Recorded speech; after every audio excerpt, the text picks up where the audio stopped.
Hello, Sing. Ngasi di sinau yam nai yum da kumai tawrige ising chawba handaraga lehoriba mo tawdo amta ulo na haibado ai loi mauti ularoi khitang khitang ulake hojise vlog namam dai khitang ulake bako ado hojik leibak se sumaina si condition da leire hojik se do rakan akan da sai sai te leire si jina sumai leire to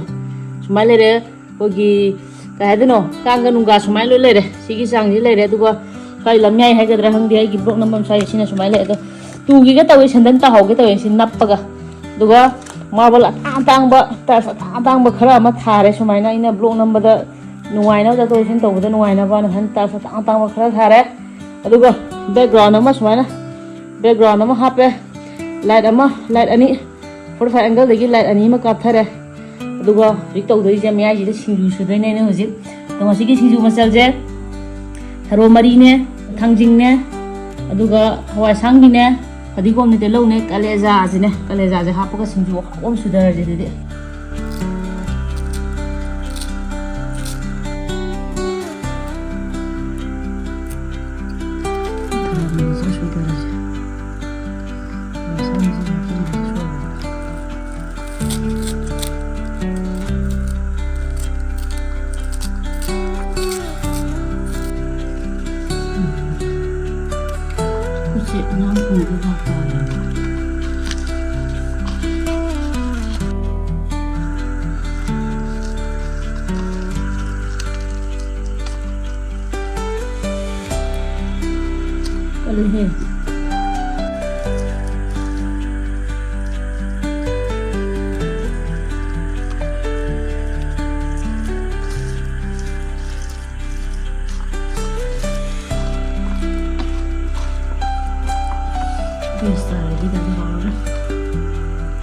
I know just wishing you those the later. Aduga season anu thong maneva, the seeing anuze, I lay to Vajunate, Aduga yum the loy Vajunate, Hangai, ayum the loy Rasavaneva, the Hojiti, Yung Anuzu loidre, Aduga lady never Shaju, or you Matamagandi, no mangi bedagi, and Upsidum Tiu, Hangi Dreva, do no Matamagani, you know, or the lady of Udana. Aduna in Anu is designing what was at the Kanmada Isaga, his just I give Telen, I skill me on the seasonal Gapogi, Naga, the Koi Lapana, Anu, never do Mogi, Yumje. Sidayna foi no alam jai dok mai bani chale dok khuma ma pan da habet ku haidar mi lak ro khorpa jeng halore dana adu aina manung ni chang mai machine da ta lom phara ga porak pane ba sigi jeina ado sigi je ni di khalam ngane hura la sabane na hura ma te ko sigi je ku khangdana tu mi lobune se seng hai ta isa gi haija sing je skill do adu gi skill duna nei ngasi thunganu thong ja ja doi je adu ko si jina ihom yaure salad yaure adu ko sanam mapum ga yaure adu ko umrok se chaba cha da umrok sumaini khillaga thamba je yam haubane ba adu sinau yam umrok chaba ngam da jingju umur just man kille thamo sa kila saro ra kya yam haw yeng adi sinau ngam saba horje umur ji thamaga adi sinau ngam gi han bagi je marin jin hapake ko marin ne hapake marin ji ma hapake duga ai ngasi sinau ngam thaijaga du champra je champra mapum da gi di champra matum tabi mapum do adu da gi di lembu je sin lembu jina yen thong ba di sin hanganu thong ba yen thong sin hawni ko aduna sinau ngam na sama tam da sin try to biyo Sigi keroji mahape, duga morome paje ma hapage, duga injang mahije mahapage, iru makhala jim chapse lage, papor kharam jima jo papor jidi man haporo ge, pai lage, duga tawro ge. Han bigi jakom jisina mo am danger ke se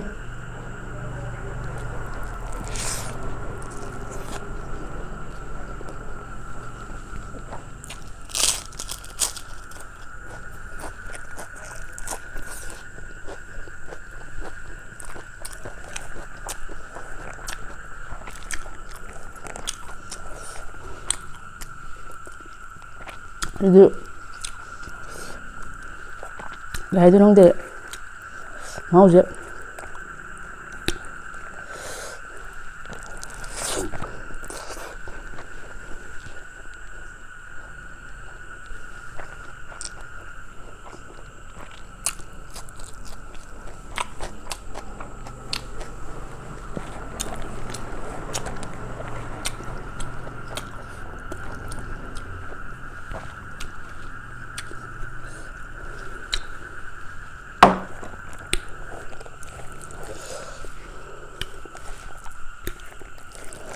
khoang ni ko si de phải cái nó để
wow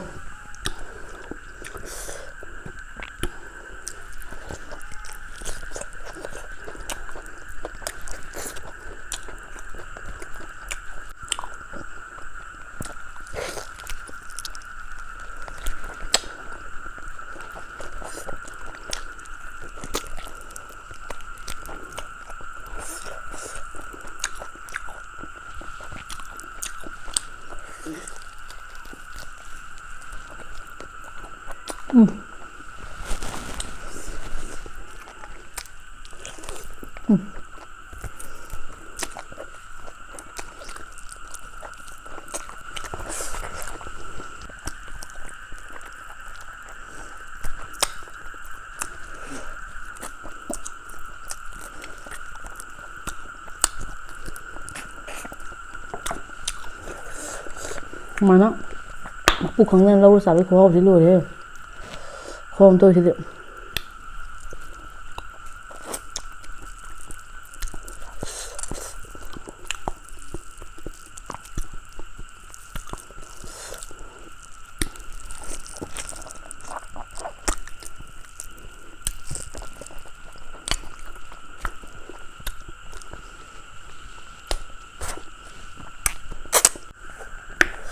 khó học gì luôn đấy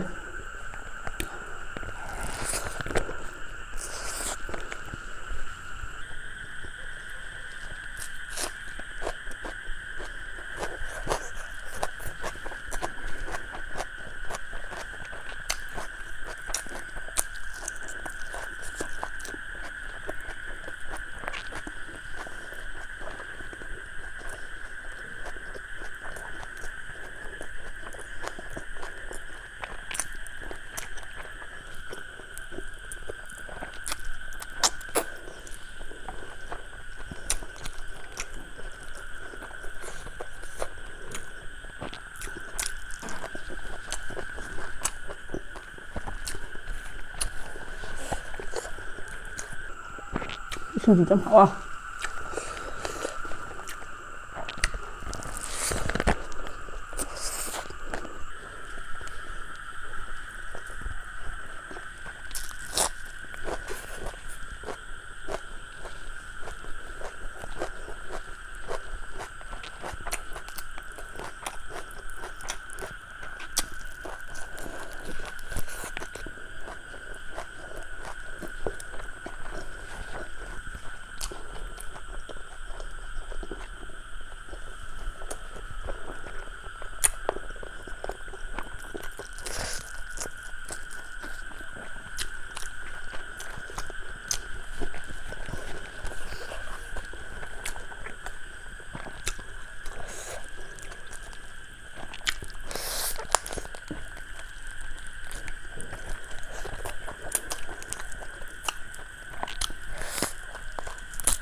하우해 우냐래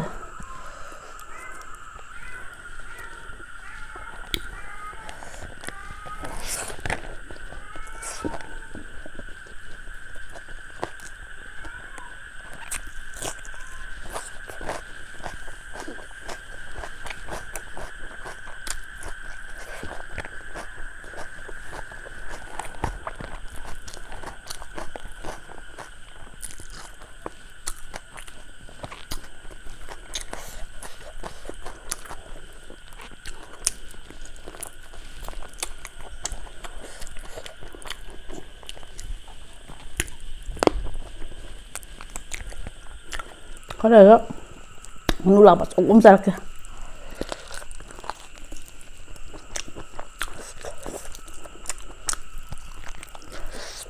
이게 어머 없네.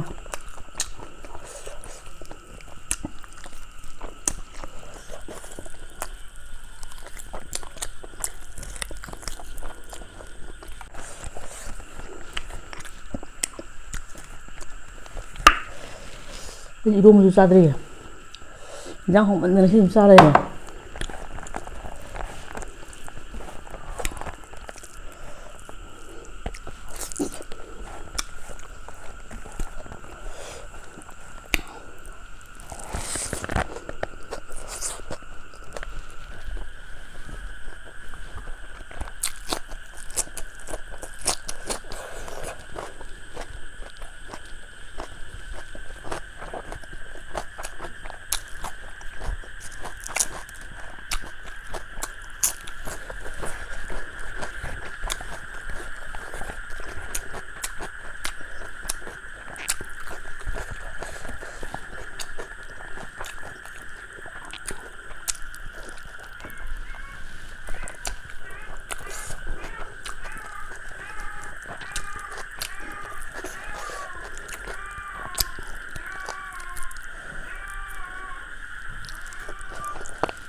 잘 쓰자.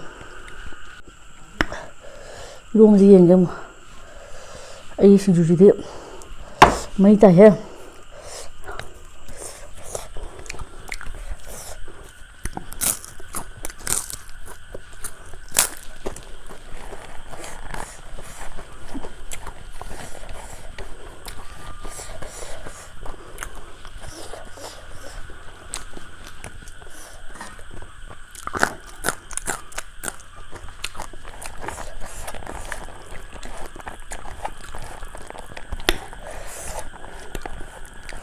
그냥 세보이로 막.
이러니까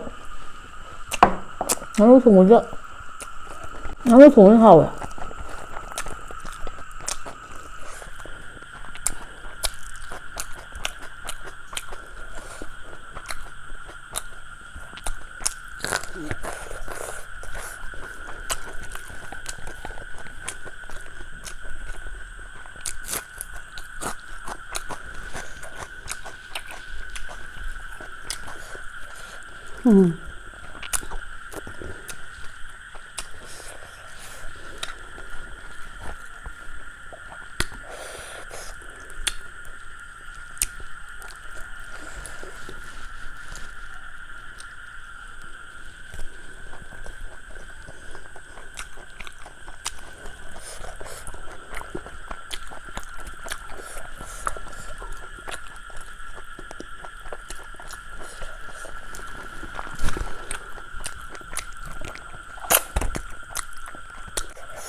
Last bite.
Đó,